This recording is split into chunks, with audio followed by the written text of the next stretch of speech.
Chowmein করবো। Chowmein, এই যে চাউমিন সেদ্ধ করে রেখেছি, কড়ার মধ্যে সাদা তেল দিয়ে পেঁয়াজ আর এই ছোট ছোট একটু কটা দিলাম বল সয়াবিন।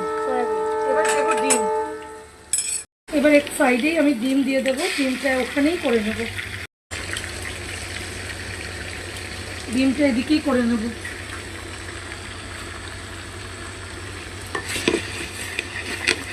এইখানে ডিমটাকে একটুখানি সাইড করে কিভাবে ডিমের ভুজি, হ্যাঁ এটা করে কীভাবে ডিমের ভুজিটা এখানে রেডি করে নেবো। দিয়ে তারপর এবার এই সোয়াবিনটা সেদ্ধ করার সময় না একটুখানি নুন দিয়ে করবে, যাতে সোয়াবিনটার মধ্যে একটুখানি নুন পৌঁছে। প্রত্যেকটা বন্ধুদের বলছি, ওপর থেকে নুন দিয়ে পুরো ব্যাপারটাকে আগে নুন দিয়ে রেডি করব।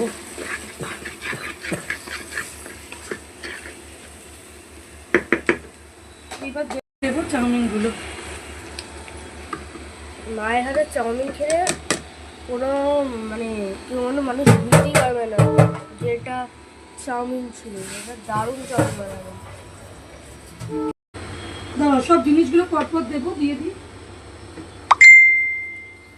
চিনি দেবো, সস দেবো, দিয়ে এটাকে নাড়বো।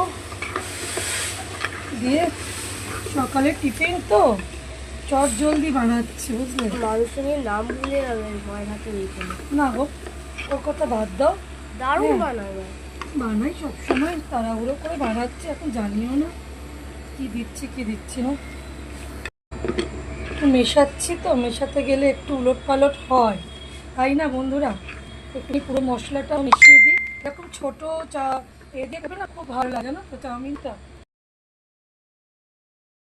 আশীর্বাদে সয়া চাং যেটা বলে না, মিনি সয়া চাং, ওটা দিয়ে দেবো একটা, একটু বেড়েও যায়, একটু ভালোও লাগে খেতে, খুবই ভালো লাগে। মায়ের তো আরও ভালো লাগে। হ্যাঁ, এটার সাথে চিকেনও দিতে পারো, একটুখানি বাড়ে আর খেতে খুব ভালো লাগে। সব একটু মিশিয়ে দিয়ে আজকে তাহলে বানালাম সকালবেলা টিফিন সোয়া এগ চাউ। খুব ঝট করে একটু অল্প তেলেই দিলাম, সময় তেল বেশি দিয়ে রান্না খেলে শরীরের যত্ন হবে না গো।